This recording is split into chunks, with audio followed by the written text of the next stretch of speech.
Bonjour et bienvenue à Des Doux Échanges, ma série d'entrevues où je jase de jeux de rôle avec les joueurs et joueuses du podcast Des Vainqueurs et des Vaincus. Je suis Phil et cette semaine, j'ai la chance de m'entretenir avec mon ami Charles-Éliott Côté-Lalonde. Salut Charles, comment ça va? Salut Phil, merci pour l'invitation, ça va super bien ce matin. Je suis content de te parler de jeux de rôle, mais je suis surtout content de comprendre le jeu de mots derrière Des Doux Échanges parce qu'à l'écrit, je ne l'ai pas compris tout de suite. Ah oui, mais à l'audio, ça y va direct, là, tu sais. C'est super bon, ouais, wow! Charles, ça fait bientôt 10 ans qu'on se connaît. On a commencé à se connaître en travaillant ensemble là, dans les bars de Montréal. Puis notre première partie de jeu de rôle ensemble, c'était autour de 2017 environ, avec Louis-Philippe, qui est le DM là, de Des Vainqueurs. Mais toi, est-ce que c'était ta première partie de jeu de rôle, toute catégorie confondue? C'était pas ma première, mais c'était mon comeback dans le jeu de rôle. J'ai joué tout mon secondaire, là, pas mal. Puis c'était la première fois de ma vie adulte, mettons, que je revisitais Donjons Dragons et les jeux de rôle. Mais c'est aussi, c'est beaucoup dû à la 5e édition, tu sais, qui m'a donné envie de rejouer. Puis c'est d'ailleurs d'un bar là, qu'on a commencé à en parler, puis qu'on a commencé à s'exciter à rejouer, puis à se dire ah, moi aussi, je connaissais ça un peu. Non, non, non. Fait que, ouais. Mais quand tu as commencé la vraie première fois, quand tu étais adolescent, c'était quoi le contexte? Ouais. Qu'est-ce qui t'a attiré dans cette première partie-là? Ben moi, j'ai grandi, tu sais, moi, j'ai pas de frère, j'ai pas de sœur. Puis j'ai grandi sur une rue, un cul-de-sac. Puis, non, mais c'est important. Puis il y avait beaucoup d'amis un peu plus vieux que moi, mais avec qui je passais tout mon temps, tu sais. Puis eux sont tombés un peu dans cet univers-là, là, du grandeur nature, puis du Donjon Dragon, puis des cartes Magic, puis nanana. Puis c'est eux qui m'ont introduit à ça. Mais c'était pas un milieu qui était dans tes intérêts, c'est juste de par tes amis du rond-point, t'as été comme attiré là-dedans? J'ai été attiré là-dedans, mais ça m'intéressait, tu sais. Je suis vraiment pas rentré là-dedans à reculons, là. OK. J'ai pas été dur à convaincre à jouer à Donjon. Puis c'était quoi ton personnage, si tu t'en souviens? Ouais, je m'en souviens pas, Phil. Je te dirais que mon seul souvenir de cette époque-là, là, de ce personnage-là, de la 3.5, c'est qu'à un moment donné... T'as-tu joué, toi, à la 3.5? Oui, moi, j'ai commencé à la 3.5. OK. Tu sais, à 3.5, comment toutes les spécialisations, ils étaient super précises, puis il me semble que mon personnage, c'est soit un marin, soit un pirate, je me souviens plus, mais il y avait des skills en corde, mais pas en nœud. Puis je trouvais ça donc ben aberrant, tu sais, j'étais comme, c'est donc ben épais. Qu'est-ce que tu fais avec Oui, c'est ça? ça. Qu'est-ce que tu fais avec ta corde si tu fais pas des nœuds, hein? T'attires! Mais oui. Fait que c'est mon souvenir de ce personnage-là. Mais c'est bon, ça donne une idée. Puis, présentement, dans le contexte du podcast Des Vainqueurs, tu joues le personnage d'Octéon. Ouais. Puis, je sais pas vraiment comment ça s'est passé. Est-ce que c'est un personnage qu'LP t'a imposé en rentrant dans la campagne? Hey, je suis content qu'on aborde ça parce que, ouais, Octéon, c'est un personnage qui m'a été imposé parce que jamais j'aurais joué un personnage qui s'appelle Octéon. Puis il y a une autre famille compliquée aussi que j'ai de la misère à prononcer. Abnagaël ou Agnabdaël, je suis plus sûr. C'est Là, mais Abagnaël. Abagnaël, c'est ça. Merci de me le rappeler. Puis je n'aurais jamais joué à un illusionniste. Tu sais, c'est pas mon style de personnage, mais je suis tombé en amour avec le personnage bien raide. Tu sais, je suis super content d'avoir été invité à sortir de ma zone de confort pour ça. Puis c'est dans le cadre d'un podcast, fait que c'est un peu un contexte de spectacle, mais est-ce que tu penses que jouer un personnage secondaire comme ça, c'est viable dans une partie entre amis ludique, tu sais? Est-ce qu'il y a moyen de trouver son plaisir dans ces interventions-là? Ouais, oh ouais, 100%. Je trouve que ben, d'un, oui, pour répondre à ta question, mais ça dépend beaucoup du groupe autour de la table, à quel point ils sont prêts à laisser de la place, tu sais. Si t'as un groupe qui joue une fois par mois, puis ils ont 2 heures pour jouer par mois, puis qu'ils veulent jouer, tu sais, puis qu'ils veulent tirer 100% du profit de leur session, ben là, je trouve ça plate de rentrer un personnage secondaire qui va prendre un peu d'espace le temps d'une session, tu sais. Mais c'est un groupe qui est ouvert à laisser de la place à des nouveaux personnages, puis à des NPC, puis non, ouais, là, c'est super viable, c'est le fun, tu sais. Puis c'est un joueur aussi qui, sans rien spoiler pour les gens qui n'ont pas écouté les saisons, qui n'est pas nécessairement apprécié par le groupe. Ouais, malheureusement. C'est la première fois aussi que je joue un personnage qui est pas comme. Ben, qui est pas accueilli par le groupe. Ouais, mais c'est là-dessus que je m'en allais, tu sais. Ton plaisir à toi dans ce personnage-là, qui est un peu comme le Mario Rock de notre gros show, excusez la référence 2000, là. Est-ce que toi, en tant que joueur, ça te... Ça me blesse, ouais. Ouais, ça t'atteint-tu qu'on te trouve gossant? Ouais, parce que je trouve qu'il fait des cool choses, Octéon, puis il est full d'adon, puis il est full... il y aurait avantage à faire partie de cette équipe-là, puis je comprends pas pourquoi il a été rejeté. Puis je le prends personnel un peu, mais personnel le fun, tu sais, je pleure pas le soir en rentrant chez nous, mais comme moi, en tant que joueur, je me suis attaché à ce personnage-là. Je trouve ça quand même dur que le reste du groupe s'attache pas. Puis je suis comme, Chris, il est le fun, Octéon. Pourquoi vous le prenez pas dans le groupe? Moi, je l'apprécie. Mais je pense qu'on l'apprécie aussi, mais c'est vraiment dans cette dynamique-là où on aime ça l'haïr un peu, tu sais. Mais sans l'haïr au point que c'est un ennemi, tu sais, on l'intègre quand même dans nos histoires. Mais je suis pas mal sûr que tout le monde apprécie ça quand Octéon est autour de la table, puis qu'on peut le poker de temps en temps, puis c'est un peu notre tête de Turc, tu sais. Ouais. Non, mais c'est super cool. Il est super le fun à jouer, puis cette interaction-là, même, tu sais, c'est pas des grosses blessures, mais à chaque fois, je suis comme, je suis passé proche aujourd'hui d'avoir des nouveaux amis. Oui, c'est ça, ça donne le goût toi-même en tant que joueur de le faire accepter. De vous convaincre, ouais. Puis tu disais tantôt que toi, tu te serais jamais fait un illusionniste parce que c'est pas ton type de bonhomme. Mais toi, t'es quel type de joueur quand t'es à une table? Tu sais, qu'est-ce que t'apportes à la table? C'est une bonne question, Phil. Je suis un joueur paresseux. C'est-à-dire que quand je vois, mettons, les rogues autour de la table qui sont là puis qui commencent à calculer leurs 218 dés pour faire leurs attaques, ça m'intéresse pas. Ou quand je vois les monks qui sont là puis qui font 3 attaques puis qui là, ils réfléchissent, je prends-tu un autre point qui pour faire une autre attaque puis dodge puis m'en aller puis c'est trop compliqué pour moi ça. Moi j'aime ça. Je l'aime beaucoup mon druide où je fais des sorts de concentration que je reste concentré pendant tout un combat. Une action par tour. Une affaire à la fois. C'est pas nécessaire non plus là, d'être dans l'infinité des possibilités avec ton personnage pour l'apprécier. T'sais. Mais par rapport à ça, qu'est-ce que tu penses que c'est l'importance des règles dans le jeu de rôle, tout jeu de rôle confondu? T'sais? Moi, j'y crois pas aux règles. Non, mais ça donne un cadre, mais moi, n'importe quel DM dirait hey, moi, je l'applique pas comme ça, j'aimerais mieux faire ça. Ou je l'applique comme ça d'habitude, mais spécifiquement dans ce cas-ci, on va faire quelque chose de différent parce que je trouve ça plus cool. Moi, je suis 100% à l'aise avec ça. Tu peux bypasser les règles en un clin d'œil, puis... Ben oui. Tu sais, mettons, j'ai une game où j'ai un personnage qui est rendu quand même au niveau, là, Cauchemar, qui est rendu niveau 16, je pense, 15 ou 16. 16 maintenant. Puis tu sais, il arriverait quelque chose dans le game où mon DM qui est LP, là, il me dirait... Bon, mais pour X raison, t'es rendu un personnage niveau 1, puis t'as 10 dans tes stats partout, puis tout ce que t'as bâti dans les 10 dernières années, ça vaut plus rien. Je serais comme, OK, parfait. Crime, OK. C'est ça qui se passe. J'invite LP à pas faire ça. Là. C'est super de finir mon personnage, mais... Faudrait qu'il y ait un contexte au moins, tu sais. Ouais. Mais justement, toi, t'as été DM aussi là, dans la mini-série Garde Academy. Ouais, de peine et de misère. Oui, qui était au début.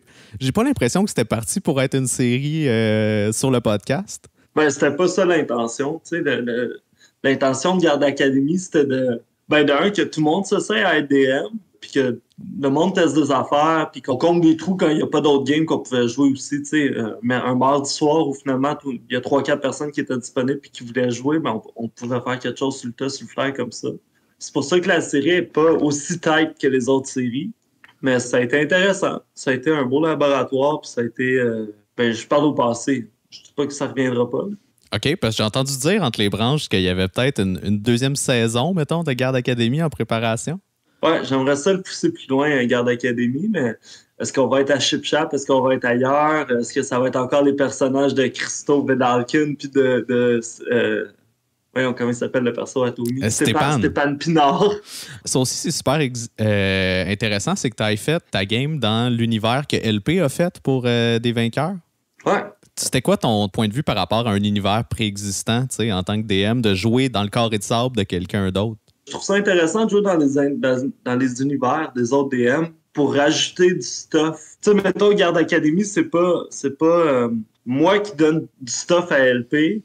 c'est moi qui prends du lore à LP puis qui fait un peu mes petites affaires, mais que si, oups, plus tard, ça peut servir à quelque chose, ben là, ça serait cool, tu sais. C'est juste de semer des graines, dans le fond. Puis ben, c'est la base du jeu de rôle, mais c'est de créer tout le monde ensemble, tu sais. Puis là, c'est juste de créer tout le monde ensemble, séparé. Puis est-ce que tu es connaissant de l'univers préexistant de D&D officiel? Oui. Ben, je pense pas que je gagnerais une soirée quiz là-dessus, mais je pourrais être top 5 d'une soirée de 10 équipes, mettons, je pense. Puis tu l'utilises-tu? Je sais pas si ça répond à ta question. Non, mais c'était plus dans le sens, tu sais, là, tu as joué dans l'univers préexistant à LP, mais quand tu joues dans d'autres games qui sont dans un... Est-ce que tu joues dans l'univers préexistant de D&D? Ben, je pense qu'Alroi, notre game d'Alroi est dans... Oui, j'ai l'impression... Ah, c'est dur à dire avec LP. C'est dur à dire, hein? Ouais. Mais je vais te dire, ben honnêtement, j'aimerais ça faire des campagnes officielles, moi. Tous ceux qui sont déjà préécrites? Ouais, j'aimerais ça soit les rouler comme DM, soit les jouer comme joueur, mais c'est dur parce que souvent, ben, il y en a un qui l'a écouté sur un podcast, il y en a un qui l'a lu, il y en a un qui l'a joué à moitié. Fait que c'est dur de se faire un groupe et de partir avec ça. Puis je me rends compte en jouant plusieurs games que mon groupe de D&D, je l'aime, tu sais.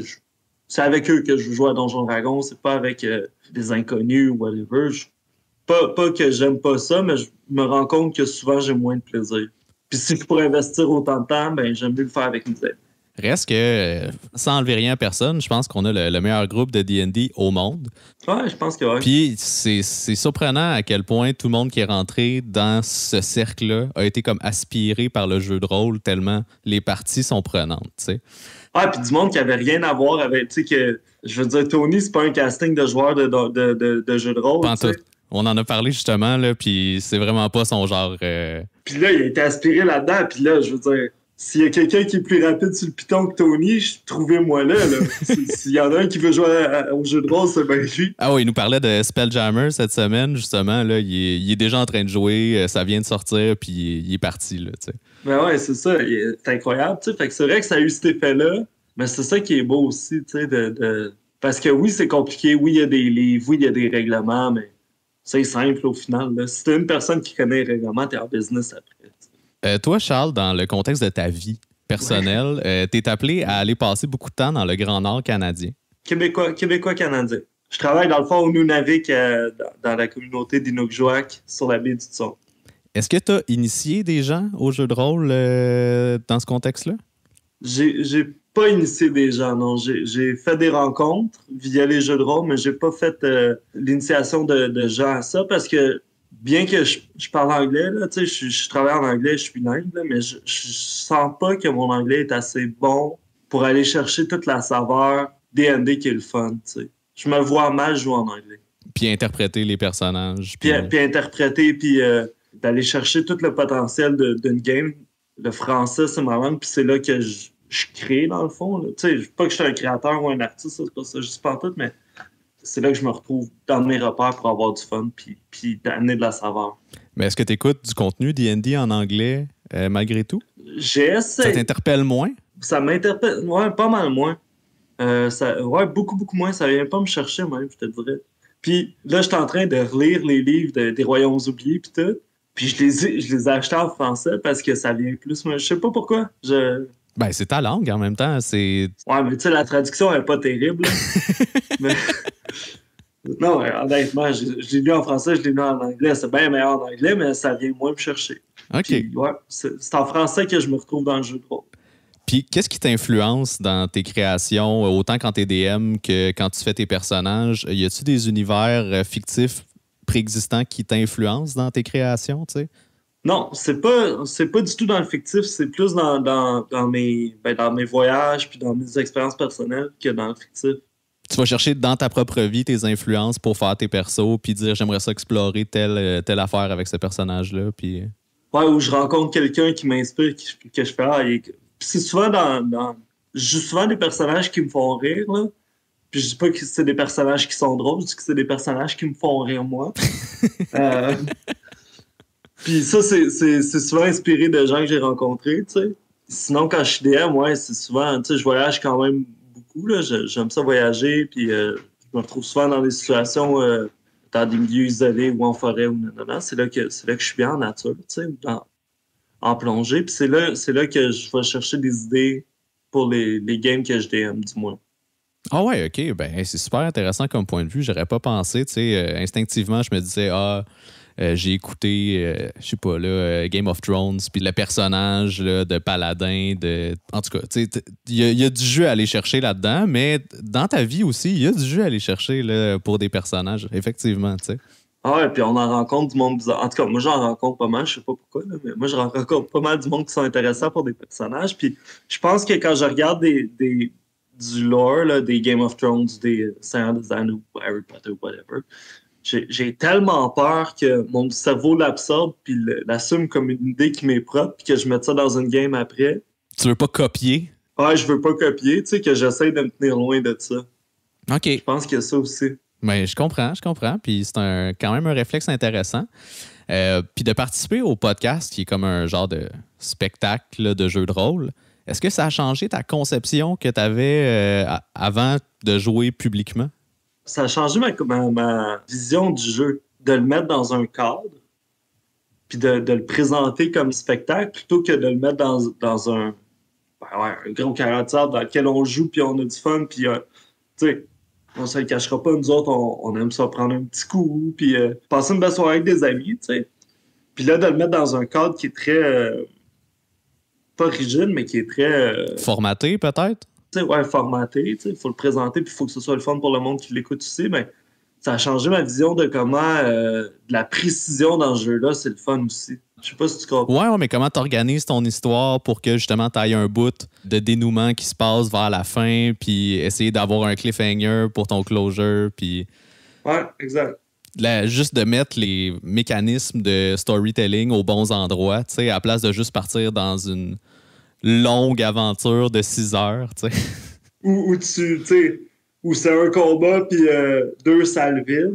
Puis j'aime ça aussi, c'est ça que j'aime aussi quand tu joues hors podcast, c'est que tu peux mettre tes joueurs dans une salle vide avec un piton, puis les laisser là pendant 2 heures, même s'il se passe rien, tu sais. Puis cette frustration-là qui se crée en tant que joueur aussi, tu sais, c'est des vraies émotions, là, il y a des games, là, t'es sur le bout de ta chaise comme ça, puis que c'est des vraies émotions. Fait que de créer des frustrations comme ça, je trouve ça intéressant aussi en tant que joueur et en tant que DM. C'est des choses que tu peux pas te permettre dans un... Ben, du moins dans notre format de podcast.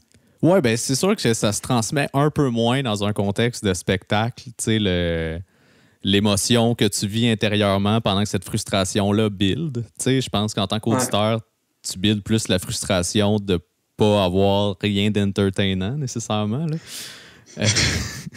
Ouais, OK, les gars sont dans la salle puis ils attendent. Là, tu sais, ouais, c'est ça. Fait ça a changé ma vision du jeu. Mais j'aimerais, ben, je sais pas, toi aussi, j'imagine, te connaissant un peu, mais comment tu te sentirais de faire une session plus longue que des enregistrements réguliers, là? Fait qu'un genre de 4-6 heures, mettons, devant le public, ça serait le fun. C'est le fun, mais c'est épuisant aussi parce que tout le long, faut pas que tu perdes le momentum. Il faut quand même que tu sois actif pendant 4 à 6 heures. Puis que tu aies l'énergie de jouer cette game-là à fond pendant 4 à 6 heures. Parce que c'est ça aussi, j'ai l'impression, quand on fait un podcast, c'est qu'on arrive là en jouant à 110% pendant 1 heure de temps, on prend un break, on joue un autre épisode. Tu sais, c'est quand même demandant sur le joueur plus qu'une game où tu vas t'asseoir relax socialement avec tes amis puis tu laisses le temps passer. Il n'y a pas vraiment de... Il n'y a pas de conséquences à laisser le temps passer. Non, il n'y a pas de conséquences, ouais. Tandis que tu perds peut-être l'attention, tu sais, si tu fais un spectacle, mettons, puis qu'il y a toujours des longs moments de silence entre chaque tour de combat. Ah, où tu peux pas interagir. C'est vrai que... Puis je trouve que ça manque un peu au podcast, mais tant mieux parce que ce serait terrible pour l'auditeur. Là. Mais tu sais, les moments où... là, il y a un joueur qui fait son tour de combat, il y en a deux qui sont sur leur selle, il y en a deux qui parlent d'un sujet complètement différent, il y a le DM qui genre focus à travers tout ça, puis il y en a un qui se lève pour aller aux toilettes, puis t'es comme « Ah, c'est beau, Donjon Dragon! » Ben écoute, c'est pas le moment que j'aurais pris pour illustrer la beauté du jeu, mais je comprends ce que tu veux dire, tu sais. Puis, toi, pour l'année qui s'en vient dans le podcast, justement, est-ce que tu as des aspirations? Est-ce que tu as des défis que tu te lances? Ah, j'aimerais ça faire un garde d'académie qui est beaucoup plus serré, beaucoup plus travaillé. Je suis en train de travailler là-dessus d'ailleurs. Fait que ça, c'est en tant que DM. En tant que joueur, un retour d'Octéon, j'aimerais pas ça. Faire un petit featuring dans des vainqueurs, dans des vaincus, j'aimerais pas ça non plus.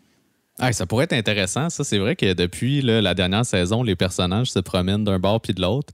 Octéon, ça serait un bon candidat, justement, pour faire un switch à un moment donné, là, puis aller jouer dans Montréalopolis. Là. Puis là, Octéon, c'est super parce qu'il a rencontré les frères Saucier puis Rogard qui sont mettons, dans le pool des vainqueurs, des vaincus, des personnages que j'aime beaucoup. Il y a ces trois-là, mais là, j'aimerais ça faire Octéon, Donald Trump. J'aimerais ça le rencontrer. Ah, oh wow, ça serait beau, ça, la rencontre des personnages secondaires qui vivent genre un épisode ensemble. Hey, je rêverais de voir ça, moi, personnellement. J'y avais jamais pensé. Je lance ça dans l'univers. Je pense aussi qu'Octéon et Donald Trump, ils pourraient être amis. Je pense qu'il y a... En tout cas, je pense qu'Octéon pourrait être ami avec tout le monde, là, mais... Ouais. Je pense qu'il y aurait quelque chose de... Ben, c'est vraiment pas fou. Écoute, on lance la balle. C'est à LP ou Robbie de l'attraper au vol.